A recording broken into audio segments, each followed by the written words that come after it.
കഴിഞ്ഞ കുറേ ദിവസങ്ങളായി നമ്മുടെ പ്രേക്ഷകർ പലരും ചോദിക്കുന്ന ഒരു ചോദ്യമുണ്ട്. കർണാടകയിൽ ഇപ്പോഴുണ്ടായിരിക്കുന്ന പീഡന വിവാദം BJP തകർത്ത് തരിപ്പണമാക്കുമോ എന്നുള്ളൊരു വലിയ ചോദ്യം. അതൊരു ചോദ്യമാണ്. കാരണം ഒരു ചെറിയ സ്ത്രീ പീഡനമല്ല, ഒരു വലിയ റേഞ്ചിലുള്ള ഒരു പീഡനം തന്നെയാണ് നടന്നിരിക്കുന്നത്. ആ പീഡനം എത്രത്തോളം ഏതൊക്കെ രാഷ്ട്രീയ പാർട്ടികളെ ബാധിക്കുമെന്നാണ് ഇന്ന് ന്യൂസ് ഇന്ത്യ മലയാളം പോയിൻ്റ് അനാലിസിസിന് വിധേയമാക്കുന്നത്. ഇവിടെ സ്ത്രീ പീഡനത്തിൽ കുരുങ്ങിയത് ഹസനിലെ MP ആയ JDSൻ്റെ കുമാരസ്വാമിയുടെ ചെറുമകൻ എന്ന് പറയാം, HD രേവണ്ണയുടെ മകനായ പ്രജുൽ രേവണ്ണ. 32 വയസ്സുള്ള ഒരു ചെറുപ്പക്കാരനാണ്, MP ആണ്. അദ്ദേഹം നിരവധി സ്ത്രീകളെ പീഡിപ്പിക്കുന്ന ദൃശ്യങ്ങൾ പുറത്തു വരുന്നു. ഇതോടുകൂടി വലിയ വിവാദമാകുന്നു. ഇപ്പോൾ നമ്മൾ ഈ ഒരു അനാലിസിസിന് ഇരിക്കുമ്പോൾ നമുക്ക് ലഭിക്കുന്ന അവസാനത്തെ അപ്ഡേഷൻസ് എന്ന് പറഞ്ഞാൽ ആ വാർത്തയെ സംബന്ധിച്ച് ഈ വിമൻസ് കോളേജുകളിലൊക്കെ ഇതിൻ്റെ വാർത്തകളടങ്ങിയ ചിത്രങ്ങൾ പ്രദർശിപ്പിച്ച്, അതായത് JDSനെ ഇല്ലാതാക്കുക എന്നുള്ള ഒരു ശ്രമമാണ്. ഓൾഡ് മൈസൂറാണ് JDSൻ്റെ ശക്തി കേന്ദ്രം. ഒക്കലിംഗ സമുദായമാണ് അവരുടെ ഒരു പിൻബലവും. ഇവിടെ വളരെ കൗതുകകരമായ ഒരു ഹ്യൂമർ നിറഞ്ഞ, എന്നാൽ സെക്സും ഒപ്പം തന്നെ വയലൻസും പ്രതികാരവും എല്ലാം അടങ്ങിയ ഒരു സിനിമ പോലെയാണ് ഈ കഥ എന്ന് പറയേണ്ടി വരും. പക്ഷേ കർണാടകത്തിൽ ഇത് ആരൊക്കെയാണ് ഉപയോഗിക്കുന്നത് എന്നുള്ളതിലാണ് വലിയ കൗതുകം നിൽക്കുന്നത്. ഇനി നമുക്ക് ഇത് എങ്ങനെയാണ് ഈ സംഭവം നടന്നത് എന്നും, ഇല്ലെങ്കിൽ എങ്ങനെയാണ് ഈ സംഭവം ഇത്രയും ഒരു കോലാഹലത്തിൽ എത്തിയതെന്നും, BJPക്ക് അതുകൊണ്ട് എന്താണ് ഗുണമാണോ ദോഷമാണോ എന്നും, ആരൊക്കെയാണ് ഇതിന് പിന്നിൽ കളിച്ചതെന്നും കൂടി പ്രേക്ഷകർ അറിയുമ്പോൾ മാത്രമാണ് ഇതിൻ്റെ ഒരു യഥാർത്ഥ ചിത്രം നമുക്ക് പുറത്തു വരുന്നത്. അതായത് ഇതിൽ പെടുന്ന പ്രധാനി എന്ന് പറയുന്നത് പ്രജുൽ രേവണ്ണ, ഹസനിലെ MP ആണ്, JDSൻ്റെ MP ആണ്. അദ്ദേഹത്തിൻ്റെ ഡ്രൈവർ കാർത്തിക്. ഈ കാർത്തിക് വർഷങ്ങളായിട്ട് തന്നെ ഈ പ്രജുലിൻ്റെ ഡ്രൈവറാണ്. ഇവർ ഡ്രൈവർ മാത്രമല്ല, പകരം ഇവർ തമ്മിൽ റിയൽ എസ്റ്റേറ്റ് ബന്ധങ്ങളുണ്ടായിരുന്നു. റിയൽ എസ്റ്റേറ്റ് കച്ചവടവും മറ്റുമുണ്ടായിരുന്നു. ആ ബന്ധത്തിൽ വിള്ളൽ വീണു, ആ ബന്ധം തകർന്നു. അതോടുകൂടി ഈ കാർത്തിക് എന്ന് പറയുന്ന ഈ ഡ്രൈവർ പെൻഡ്രൈവിൽ സൂക്ഷിച്ചിരുന്ന പ്രജുൽ രേവണ്ണയുടെ പീഡന ദൃശ്യങ്ങൾ, അല്ലെങ്കിൽ അദ്ദേഹം സ്ത്രീകളെ പീഡിപ്പിക്കുന്ന ദൃശ്യങ്ങൾ BJP നേതാവായ ദേവരാജ ഗൗഡയ്ക്ക് നൽകുന്നു. ഈ ദേവരാജ ഗൗഡ ആരെന്നുകൂടി നാം അറിയേണ്ടതായിട്ടുണ്ട്. എന്നാൽ മാത്രമാണ് ഈ കഥയുടെ വലിയൊരു ട്വിസ്റ്റ് നമുക്ക് മനസ്സിലാവും.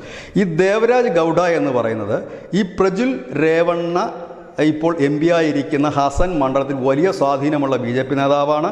മുൻപ് ഹസൻ മണ്ഡലത്തിൽ ജയിച്ചിട്ടുണ്ട്.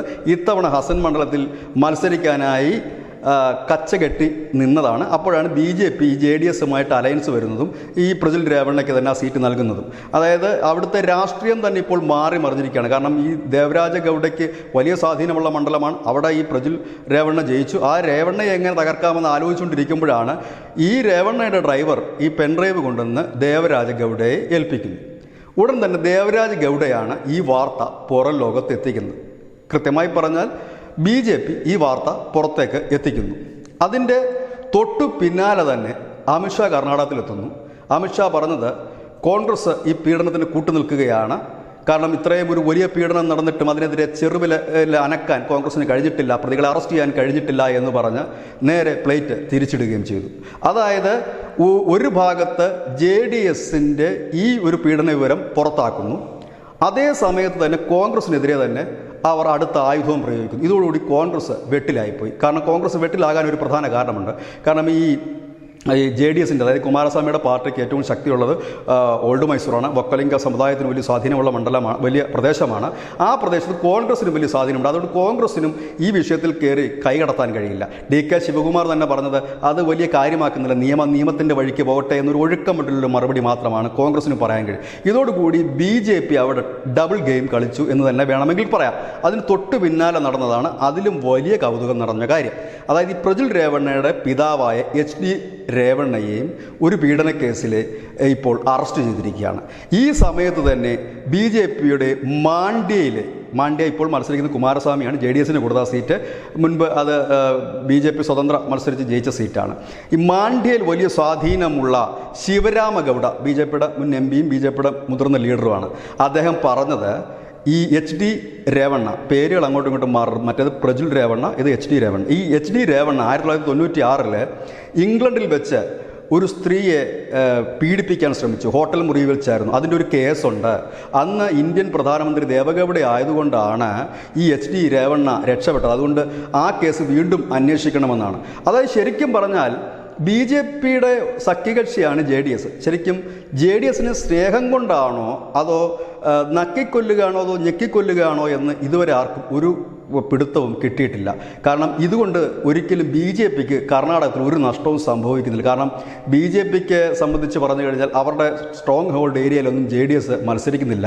മറ്റൊന്ന്, ഇപ്പോൾ JDS BJPയുടെ കയ്യിൽ നിന്ന് പിടിച്ചു വാങ്ങിയ 2 സീറ്റുകളിൽ BJPക്ക് ജയിക്കാമായിരുന്നു എന്ന് BJPക്കാർ തന്നെ കരുതിയ 2 സീറ്റുകളാണ്. അതിലൊന്നും മാണ്ടിയാണ്.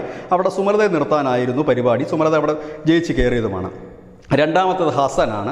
ഹസനിലാണ് ഈ ദേവരാജ് ഗൗഡയെ മത്സരിപ്പിക്കാൻ BJP തീരുമാനിച്ചിരിക്കുന്നത്. അപ്പോഴാണ് ഈ കുമാരസ്വാമി വന്ന് വലിയ ബലപ്രയോഗത്തിലൂടെ വലിയ തർക്കത്തിലൂടെയുമൊക്കെ ആ സീറ്റുകൾ നേടിയെടുത്ത് ആ ഒരു കലിപ്പ് ഇങ്ങനെ തീർത്തതാണോ എന്നറിയില്ല. ഏതായാലും പീഡനമാണ്. അതിനെ വെള്ളപൂശാനൊന്നും ഞങ്ങൾക്ക് താല്പര്യമില്ല.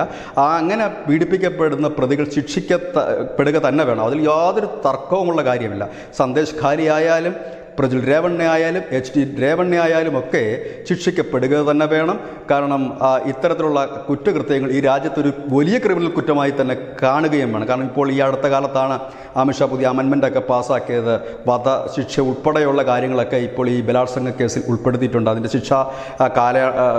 ശിക്ഷാ രീതികളിൽ മാറ്റം വരുത്തിയിട്ടുമുണ്ട്. ഏതായാലും BJP അവിടെ ഡബിൾ ഗെയിം കളിച്ചിരിക്കുന്നു. നേട്ടം BJPക്ക് തന്നെയാകും. BJPയുടെ ഒരു സീറ്റ് പോലും അവിടെ കുറയാനുള്ള സാധ്യത കാണുന്നില്ല. ഇവിടെ സംഭവിക്കാൻ പോകുന്നത് JDS ആകപ്പാടെ ആടി ഉലഞ്ഞു പോകുന്നു എന്നുള്ളത് തന്നെയാണ്. കാരണം ഹസൻ എന്ന് പറയുന്ന സീറ്റ് ഇപ്പോൾ തന്നെ അവർക്ക് നഷ്ടപ്പെടുന്ന ഒരു സ്ഥിതിയിലേക്ക് എത്തും. BJPയുടെ ലക്ഷ്യം ഒരു പക്ഷേ ഈ JDSൻ്റെ പക്കലുള്ള കുറേ MLAമാരെ നേരെ BJPയിലേക്ക് എത്തിക്കുക എന്നുള്ളതാകാം.